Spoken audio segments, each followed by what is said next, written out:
इन दिनों पूरी तरीके से चुनाव का माहौल चल रहा है और अभी सभी जानते हैं कि जितने भी नेता हैं अपने अपने तरीके से जनता के बीच जाते हैं, जनता को लुभाने की कोशिश करते हैं। चाहे वो इंडिया गठबंधन के लोग हों, चाहे वो भाजपा के लोग हों, सारे लोग जाते हैं और जनता के बीच अपने अपने जो नेता है उसको ये लोग जिताने की अपील करते हैं। इसी कड़ी में आप सभी जानते हैं राहुल गांधी पूरी तरीके से कमर कस चुके हैं और वो सभी जगह जाते हैं, लोगों से बात करते हैं। आज हम आपको दिखाने जा रहे हैं कि राहुल गांधी ने संविधान के ऊपर क्या कुछ कहा है, अपनी बातें रखी है। उन्होंने कहा है कि ये संविधान है, आप इसको अच्छे से पढ़ लें, और भाजपा वाले संविधान का गलत फायदा उठाते हैं, संविधान उनको नहीं आता है। तो हम आपको सुनाते हैं क्या कुछ कह रहे हैं। आपको बता दें, ये जो राहुल गांधी है क्या कुछ कह रहे हैं, अपनी बात रख रहे हैं संविधान को लेकर, तो सुने क्या कुछ कह रहे हैं। बब्बर शेर, कांग्रेस पार्टी के बब्बर शेर, ये जो लड़ाई है ये विचारधारा की लड़ाई है। चुनाव हो रहा है मगर दो विचारधाराओं की, दो सोच की टक्कर है। ये कांग्रेस पार्टी कहती है, इंडिया गठबंधन कहता है कि देश को संविधान के माध्यम से चलाना चाहिए।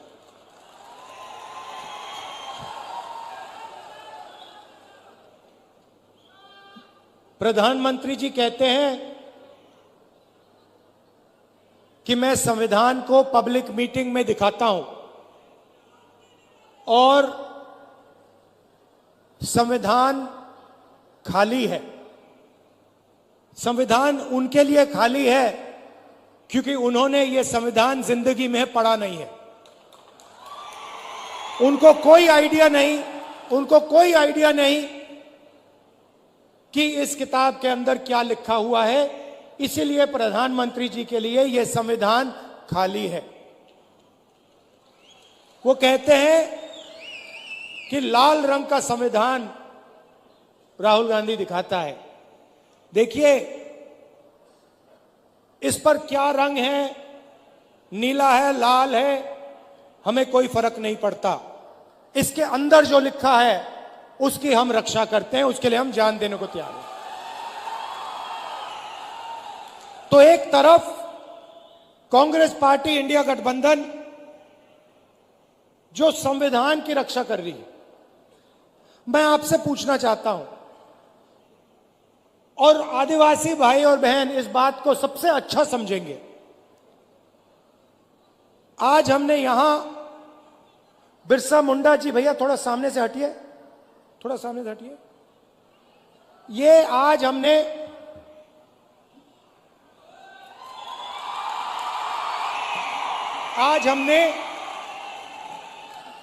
इनके सामने, बिरसा मुंडा जी के सामने हाथ जोड़े,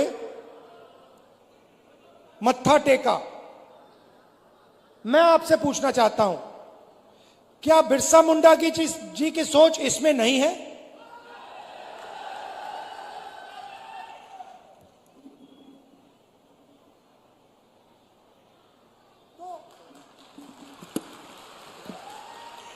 तो नरेंद्र मोदी जी कहते हैं कि यह संविधान खाली है, खोखला है, इसमें कुछ नहीं है। मैं नरेंद्र मोदी जी को समझाना चाहता हूं, और प्रधानमंत्री जी आप अच्छी तरह सुनिए क्योंकि आप देश के प्रधानमंत्री हैं। नरेंद्र मोदी जी, यह संविधान खोखला नहीं है। इस संविधान में हजारों साल की सोच, बिरसा मुंडा जी की सोच, बुद्ध भगवान की सोच, फूले जी की सोच, अंबेडकर जी की सोच, गांधी जी की सोच सब भरी हुई है। यह हिंदुस्तान, नरेंद्र मोदी जी, ये खोखला नहीं है। इसके अंदर हिंदुस्तान का ज्ञान, हिंदुस्तान की आत्मा है। और जब आप इसे खोखला कहते हो तो आप हिंदुस्तान, बिरसा मुंडा जी, महात्मा गांधी जी अंबेडकर जी, इन सब का अपमान करते हो। लड़ाई भाइयों और बहनों इसको बचाने की है।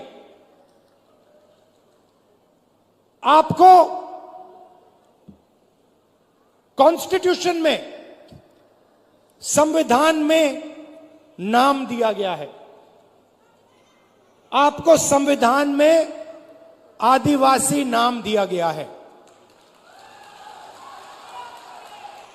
इस संविधान में आप कहीं भी पढ़ लो, इस संविधान में आपको वनवासी नहीं कहा जाता है, आपको आदिवासी कहा जाता है।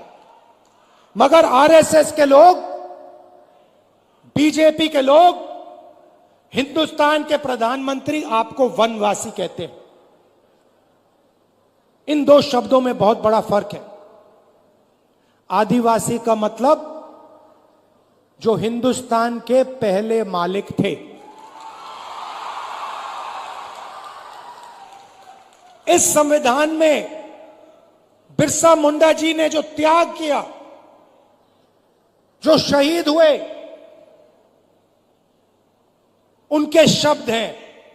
इसीलिए संविधान में आपको आदिवासी नाम दिया गया है। आदिवासी नाम का मतलब समझिए। आदिवासी नाम का मतलब हिंदुस्तान के पहले निवासी, हिंदुस्तान के पहले मालिक।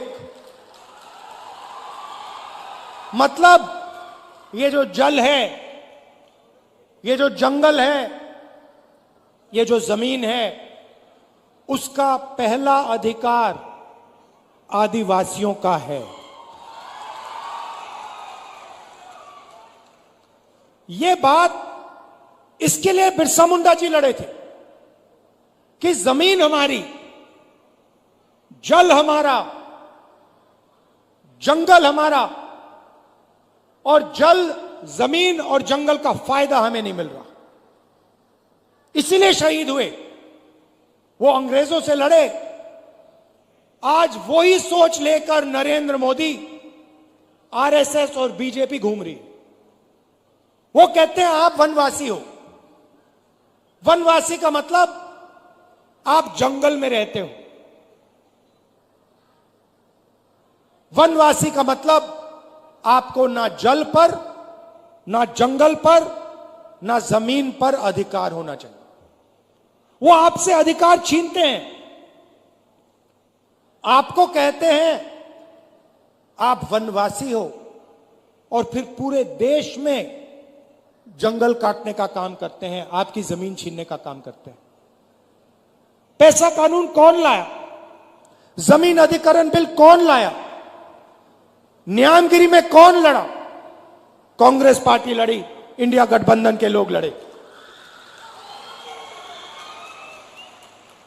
जमीन अधिग्रहण बिल से आपकी जमीन की रक्षा, पैसा कानून से, ट्राइबल राइट्स एक्ट से जंगल, जल, जमीन का अधिकार आपको। ये काम हमने किए हैं। और जैसे ही बीजेपी की सरकार आती है,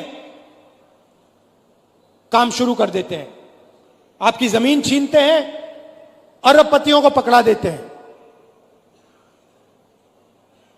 आपका जल ले जाते हैं, आपका जंगल ले जाते हैं, और आपको कहते हैं भैया आप वनवासी हो। मैं आपसे सवाल पूछना चाहता हूं, आप वनवासी हो, आस्ते आस्ते आस्ते आस्ते सब जंगल जा रहा है। 10, 15, 20 साल में हिंदुस्तान में बहुत कम जंगल बचेगा, तो फिर आप कहां के रहोगे? अगर जंगल ही नहीं रहा तो वनवासी कहां जाएंगे? आप दूसरे प्रदेशों में जाओगे, मजदूरी करोगे। वनवासी का मतलब आपके बच्चों को शिक्षा ना मिले। वनवासी का मतलब आपके बच्चे इंजीनियर, डॉक्टर, लॉयर ना बने, अपना बिजनेस ना चालू करें। वनवासी का मतलब आपके बच्चे पायलट ना बने। आदिवासी का मतलब आपके बच्चे इंजीनियर बने, डॉक्टर बने, लॉयर बने, आपके बच्चे बिजनेस चलाएं, सरकार चलाएं। यह है फर्क आदिवासी वनवासी में। अब दूसरी बात आपको बताना चाहता हूं। और इस बात को आप दिल में रखिए, हिंदुस्तान में आदिवासियों की 8% आबादी है। अगर आप 100 लोग चुनो तो 800 में से आदिवासी है। सही बात? तो मैंने पता लगाया, आबादी 8%, तो मैंने पता लगाया ठीक है भैया, अगर 8% आबादी है तो भागीदारी कितनी होनी चाहिए? अगर 8% आबादी तो कितनी भागीदारी? 8% होनी चाहिए। सही है गलत? सही है ना? बराबर है ना? अगर 100 में से 8 आप हो तो फिर भागीदारी भी होनी चाहिए 8 की। तो मैंने पता लगाया, मैंने कहा देखो भाई पता लगाते हैं, हिंदुस्तान की सरकार में आदिवासियों की कितनी भागीदारी है। 90 अफसर हिंदुस्तान की सरकार को चलाते हैं। 90 अफसर हिंदुस्तान की सरकार को चलाते हैं। जो आप जीएसटी का पैसा देते हो, रोज देते हो, वो पैसा दिल्ली की सरकार को जाता है, उसको 90 अफसर बांटते हैं। मैं आपसे पूछना चाहता हूं, अगर दिल्ली की सरकार 100 रुपए खर्च करती है तो उसमें से आदिवासी अफसर कितने रुपए का निर्णय लेते हैं? बताइए बताइए बताइए। शांत हो गए आप? यह आपको मालूम होना चाहिए, यह सच्चाई आपको मालूम होनी चाहिए। भाइयों बहनों, अगर हिंदुस्तान की सरकार 100 रुपए खर्च करती है तो आदिवासी अफसर 10 पैसे का निर्णय लेते हैं। मतलब आपकी भागीदारी 100 में से 8%, आपकी आबादी 100 में से 8, आपकी भागीदारी 100 रुपए में से 10 पैसे।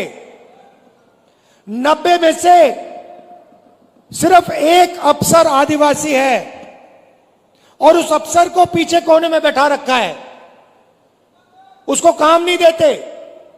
बड़ी मिनिस्ट्री उसके हाथ में नहीं है, उसको कहते हैं आप आदिवासी हो, आप पीछे बैठो। आप वनवासी हो, आप पीछे बैठो। यह बदलना है। बदलने का तरीका जाति जनगणना, कि सबको पता लग जाए कि सचमुच में आदिवासियों की कितनी भागीदारी है। मैं आपसे पूछना चाहता हूं, आप मीडिया देखते हो ना? देखते हो मीडिया? ये बड़े बड़े टीवी वाले एंकर हैं, इसमें से मुझे एक आदिवासी का नाम बता दो। एक आदिवासी का नाम बता दो, एक दलित का नाम बता दो, एक पिछड़े वर्ग का नाम बता दो। नहीं मिलेगा। हिंदुस्तान की सबसे बड़ी कंपनियों में, अदानी की कंपनी में, अंबानी की कंपनी में, मुझे एक आदिवासी नाम बता दो। नहीं मिलेगा। मजदूरों की लिस्ट निकालो, मनरेगा की लिस्ट निकालो, आदिवासी उसमें भरे हुए हैं। ये इमारतें आप बनाते हो, सड़कें आप बनाते हो, खून पसीना आप देते हो, मगर हिंदुस्तान में आपको भागीदारी नहीं मिलती है। यह सच्चाई है। इस सच्चाई को स्वीकार करना ही पड़ेगा। और मेरा लक्ष्य है कि आदिवासियों को, दलितों को, पिछड़े वर्ग को हिंदुस्तान में भागीदारी मिले, हिंदुस्तान में पावर मिले, सरकारों में जगह मिले, बिजनेस में जगह मिले। यह फर्क है आदिवासी में, वनवासी में। महाराष्ट्र की थोड़ी सी बात करता हूं आपको। हमारी सरकार आएगी तो हम आपके लिए क्या करने जा रहे हैं। नरेंद्र मोदी जी ने 16 लाख करोड़ रुपया अरबपतियों को कर्जा माफ करके दिया है। 1,00,000 करोड़ रुपए धारावी की जमीन नरेंद्र मोदी की सरकार, महाराष्ट्र की सरकार अदानी को पकड़ा रही है। 1,00,000 करोड़ रुपए की जमीन दे रही है। आदिवासियों को क्या दिया, दलितों को क्या दिया, पिछड़ों को क्या दिया, किसानों को क्या दिया, मजदूरों को क्या दिया, महिलाओं को क्या दिया? कुछ नहीं। इसलिए हमने मन बना लिया, जितना पैसा नरेंद्र मोदी अरबपतियों को देगा, जितना कर्जा माफ हो उनका करेगा, हम आपका करेंगे।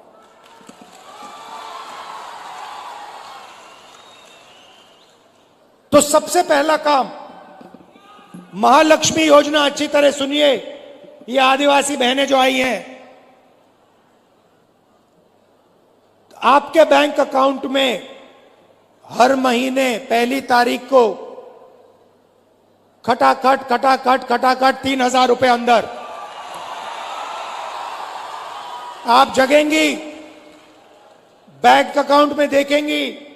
और महाराष्ट्र की सरकार, कांग्रेस पार्टी की सरकार, इंडिया गठबंधन की सरकार ने सुबह ही आपके बैंक अकाउंट में 3,000 रुपए डाल दिए होंगे।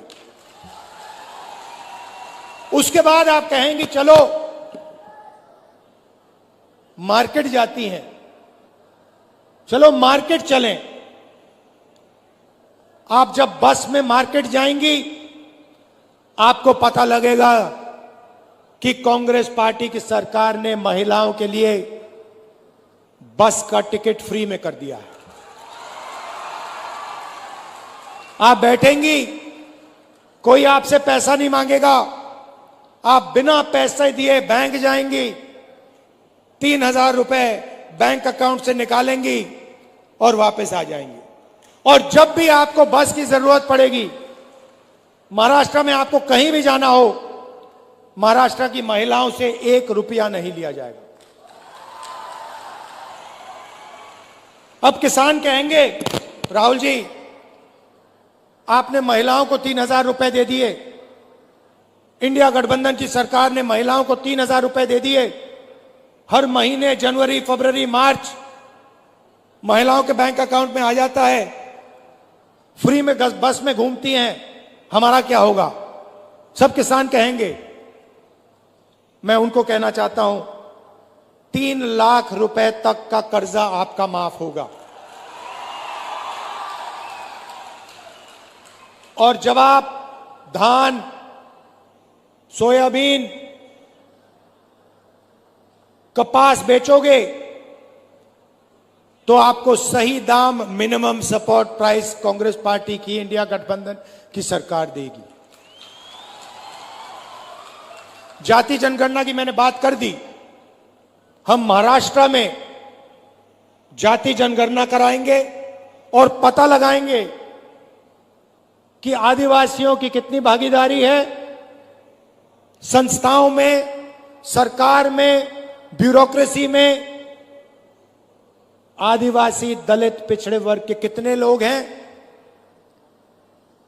पार्लियामेंट में मैंने कह दिया है, लोकसभा में नरेंद्र मोदी के सामने, कांग्रेस पार्टी की सरकार जाति जनगणना करेगी और ये जो 50% का आपने रिजर्वेशन पे दीवार लगा रखी है, उसको हम तोड़ के उड़ा के फेंक देंगे। रिजर्वेशन को हम 50% से आगे ले जाएंगे। लोकसभा में मैंने बोला है, ये वायदा मैं आपसे कर रहा हूं, जाति जनगणना और 50% की दीवार कांग्रेस पार्टी की सरकार दिल्ली में तोड़ेगी, महाराष्ट्र की सरकार यहां तोड़ेगी।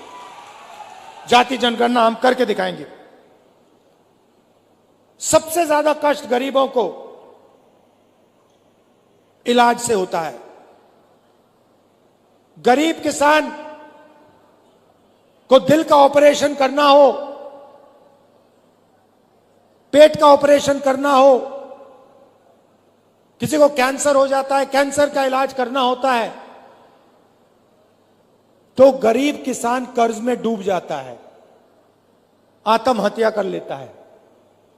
इसलिए आपकी नई सरकार, इंडिया गठबंधन की सरकार,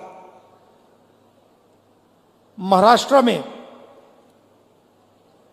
सबको 25 लाख रुपए तक का बीमा देने जा रही है।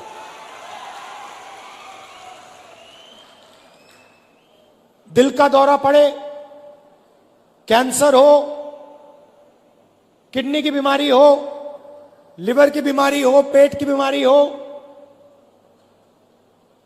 आप अस्पताल जाओगे, 25 लाख रुपए तक का इलाज आप मुफ्त में करवाओगे। और युवाओं को, बेरोजगार युवाओं को 4,000 रुपए प्रति महीना जब तक वो रोजगार पा लेंगे। और 2.5 लाख सरकारी रोजगार जो नरेंद्र मोदी और बीजेपी की सरकार, महाराष्ट्र की सरकार नहीं दे रही है, वो हम आदिवासियों के, दलितों के, पिछड़ों के, गरीब जनरल कास्ट के लोगों के हवाले कर देंगे।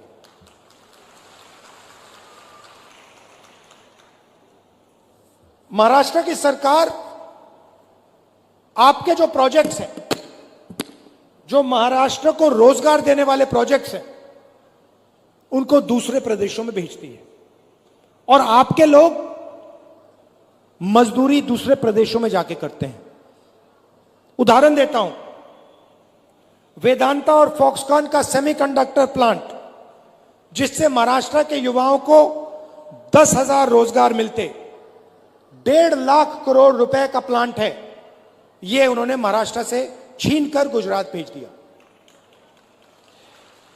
टाटा एयरबस का मैन्युफैक्चरिंग यूनिट, 10,000 रोजगार, 1.8 लाख करोड़ का प्रोजेक्ट है, यह महाराष्ट्र की सरकार ने गुजरात भेज दिया। आईफोन बनाने का प्लांट, 2 लाख करोड़ रुपए का प्लांट, 75,000 युवाओं को रोजगार मिलता, यह उन्होंने महाराष्ट्र से छीनकर गुजरात भिजवा दिया।